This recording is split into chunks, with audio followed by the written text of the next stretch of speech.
हम 19वीं सदी के लोगों ने 21वीं सदी में आते आते अपने जीवन काल में बहुत से बदलाव देखे। हमने टीवी को कंप्यूटर बनते देखा, टेलीफोन को मोबाइल फ़ोन बनते देखा और ना जाने ऐसे कितने बदलाव हमारे जीवन में हुए। एक बदलाव हमारे जीवन में और हुआ जो कि बहुत इंपॉर्टेंट बदलाव था और आज भी दिन प्रतिदिन वो बदलाव हमारे जीवन में रोज़ हो रहा है। दोस्तों, आज की हमारी वीडियो का टाइटल रहने वाला है द फ्यूचर मनी। आज हम बात करेंगे कि फ्यूचर में हम क्या मनी इस्तेमाल करने वाले हैं। जैसे आज हम लोग UPI आईडीज़ में आ गए हैं। इससे पहले आप लोगों ने गौर किया होगा कि हमारे देश में या पूरे वर्ल्ड में सिक्के चला करते थे और कुछ टाइम बाद फिर नोट आए और नोटों के बाद हम UPI ऐप्स में आ गए। आज हम ऑनलाइन लेन देन करने लग गए। लेकिन अब क्या हम यहीं पे रुक जाएंगे या फिर इसके भी आगे अब ये मनी चेंज होगी? तो उसी के ऊपर आज हम इस वीडियो में बात करेंगे। और वीडियो अगर आप लोगों को अच्छी लगे तो प्लीज़ चैनल को लाइक और सब्सक्राइब ज़रूर कीजिएगा। आज हम बात करने वाले हैं एक अलग करेंसी के बारे में जिसका नाम है बिटकॉइन। दोस्तों, बिटकॉइन आप सभी ने शायद से सुना होगा, आपके किसी कलीग ने आप लोगों को बताया होगा या फिर आपने कहीं इसके बारे में कुछ प्रचार के रूप में सुना होगा कि आज हमारे दुनिया में एक अलग करेंसी की बात हो रही है जिसका नाम है बिटकॉइन। तो आज हम जानेंगे कि आखिर ये बिटकॉइन है क्या, इसको बनाया किसने, इसका मोटिव क्या है और ये कितना हमारे लिए सेफ़ है, एक आम आदमी के लिए सेफ़ है, और क्या हमें इसमें इन्वेस्टमेंट करना चाहिए या इन्वेस्टमेंट नहीं करना चाहिए। इन्हीं सब चीज़ों की जानकारी लेके आज मैं ये वीडियो आप सभी के बीच में लेके आया हूँ। तो वीडियो में आप लोग जुड़े रहिएगा। चलिए बात करते हैं बिटकॉइन के ऊपर। दोस्तों, बिटकॉइन को आप एक सिंपल तरीके से अगर समझना चाहते हैं तो आप इसको ऐसे समझ सकते हैं कि बिटकॉइन एक डिसेंट्रलाइज मनी है जिसे कोई भी बैंक या किसी भी देश की गवर्नमेंट होल्ड नहीं करती है। ये जो है ये DTC और ब्लॉकचेन्स के ऊपर काम करता है। मतलब बहुत कंपनियों के ऊपर इन्वेस्टमेंट कर लिया, कहीं पे एक चेन बना ली, उसमें इन्वेस्टमेंट करके ये आपको प्रॉफिट वहाँ से गेन करके देता है। इसे बहुत ही हाईली जो माइंडेड कंप्यूटर्स होते हैं इसको वो मैनेज करते हैं और आज कई दुनिया के जो बड़े बड़े बिजनेस हैं वो बिटकॉइन से अपना बिजनेस रन कर रहे हैं। अब इसको अगर अडेप्टेशन की बात मैं आपको बताऊं तो अभी आम आदमी में और स्मॉल बिजनेसेस में बिटकॉइन का जो क्या कहते हैं मार्केट है वो बहुत छोटा है। लोग इसको बहुत स्लोली अडेप्ट कर रहे हैं। बट इन फ्यूचर आने वाले 20 सालों में या फिर 30 सालों में जो पूरा मार्केट होने वाला है वो मैक्सिमम मार्केट बिटकॉइन का ही होने वाला है। और मैं इसलिए ऐसा क्यों कह रहा हूँ, इसके पीछे एक कारण है। कारण ये है कि आज लगभग सारे देश क्या कहते हैं वर्चुअली अपना लेन देन कर रहे हैं और हम ही लोगों को आप देख लो, इंडिया हमारा लगभग 70% से 80% मैं मानता हूँ कि क्या कहते हैं लेन देन जो है सारा ऑनलाइन ही कर रहा है। तो जब हमने आना ही कंप्यूटर में है तो हम क्यों ना एक ऐसी करेंसी बनाएंगे जो स्मॉल अमाउंट में हमारे पास रहेगी और उसकी वैल्यू ज़्यादा होगी। तो बिटकॉइन एक ऐसा ही कॉइन है जो है तो बहुत छोटा सा, लेकिन उसकी जो वैल्यू है वो बहुत ज़्यादा है। मतलब मैक्सिमम ही कह सकते हैं आप, ज़्यादा से ज़्यादा। दोस्तों, अब आगे मैं आप लोगों को बताऊंगा कि जो बिटकॉइन के मार्केट में यूज़र्स हैं पूरे वर्ल्ड वाइड वो आखिर कितने मिलियंस हैं या फिर कितने बिलियंस हैं और आखिर कितने लोग इस बिटकॉइन की मार्केट को स्ट्रांगली होल्ड करते हैं। लेकिन उससे पहले मैं आप लोगों को रिमाइंड करना चाहूँगा कि प्लीज़ चैनल को सब्सक्राइब ज़रूर कर दें।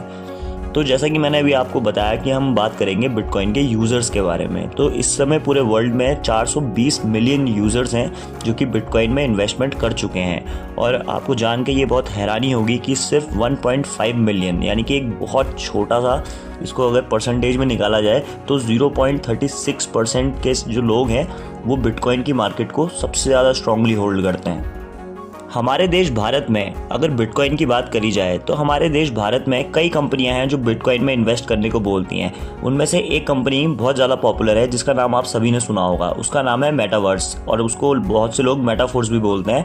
ये कंपनी बिटकॉइन में इन्वेस्टमेंट कराती है। अगर मैं पर्सनली अपनी बात करूँ तो मैंने भी इसमें 500 रुपीज़ का इन्वेस्टमेंट लास्ट ईयर किया था। तब से मैंने भी वो अकाउंट खोल के नहीं देखा है और ये बहुत स्ट्रॉन्ग पासवर्ड, बहुत स्ट्रॉन्ग रिकमेंडेशन के साथ बिटकॉइन में इन्वेस्टमेंट करवाते हैं। तो हमारे देश में बिटकॉइन का जो भी मार्केट है बहुत छोटा सा है और अभी ये हल्के करके बढ़ रहा है और आम आदमी तक पहुंच रहा है। तो अभी तक की वीडियो में आप ये तो समझ गए होंगे कि बिटकॉइन आखिर क्या है, और अगर नहीं समझे तो एक बार मैं फिर से बताता हूँ कि आप इसको एक सिंपल वे में कह सकते हैं कि बिटकॉइन एक टोकन है जिसकी अपनी खुद की एक वैल्यू है। अब आपके मन में ये जानने की इच्छा पैदा हो रही होगी कि आखिर ये बिटकॉइन तो कह रहा है लेकिन इसने अभी तक बिटकॉइन की वैल्यू के बारे में तो कुछ बताया ही नहीं। तो अब मैं आपको बताऊंगा कि बिटकॉइन की आखिर वैल्यू कितनी है इंटरनेशनल में और नेशनल में। अगर बिटकॉइन की मैं अपने देश में बात करूं तो इस वक्त एक बिटकॉइन की कीमत हमारे देश में 52 लाख रुपए की है। मैंने कई प्लेटफॉर्म्स में देखा कि कई प्लेटफॉर्म्स ये बोलते हैं कि आप 100 रुपये से भी बिटकॉइन में इन्वेस्ट कर सकते हैं। अगर आप ये जानना चाहते हैं कि 100 रुपये से आप कैसे बिटकॉइन में इन्वेस्ट कर सकते हैं और इस करेंसी को अपने पास ला सकते हैं, तो आप मेरे को कमेंट करके बताइए, ताकि मैं जो अपनी नेक्स्ट वीडियो है वो पूरी उसी में बना सकूं कि आप कैसे एक 100 रुपये से अपना इन्वेस्टमेंट स्टार्ट बिटकॉइन में कर सकते हैं। दोस्तों, मानो या ना मानो, लेकिन आने वाले 20 से 30 साल में जो बाजार होने वाली है वो पूरी ही वर्चुअली ही होने वाली है। सारा लेन देन वर्चुअल चलने वाला है, क्योंकि हम आज ही से 2024 से इस चीज़ को देख रहे हैं कि हम सभी लोग ऑनलाइन के ऊपर ज़्यादा फोकस कर रहे हैं रादर देन कि हम प्रैक्टिकल अपने पास मनी रखें। तो जैसा कि मैं देख रहा हूँ दुनिया में, उस हिसाब से तो मैं ये मानता हूँ कि 20 से 30 साल के अंदर हमारी पूरा वर्ल्ड ही इस बिटकॉइन में आ जाएगा। चलिए वीडियो को ज़्यादा लंबी नहीं करते हैं और ज़्यादा ज़्यादा मैं आपको ये वीडियो में बताता हूँ कि आखिर बिटकॉइन को बनाया किसने।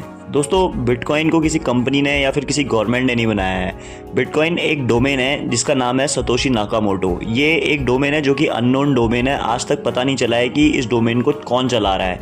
आप ये समझ सकते हैं कि हैकर्स जो होते हैं ना, वो इस डोमेन को शायद चला रहे हैं।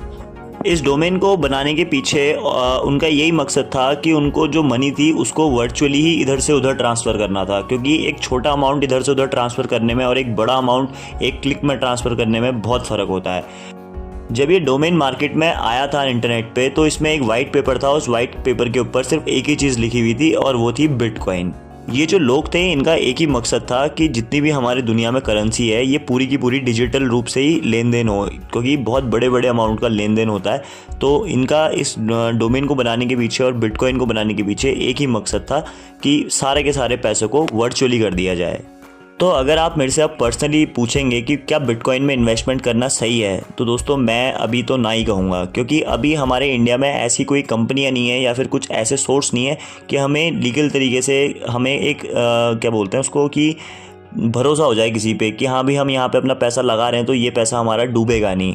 और अभी जो लोग बिटकॉइन में इन्वेस्टमेंट कर रहे हैं, मैं तो ये कहूँगा कि उतना ही पैसा लगाएं कि अगर वो पैसा भविष्य में अगर आप गवा भी दें तो आपको ज़्यादा हार्म ना हो। क्योंकि अभी कंपनियों पे हम सीधे भरोसा नहीं कर सकते, क्योंकि ये मार्केट नहीं है और ये यूएस की मार्केट है, इंडिया में नहीं आई है।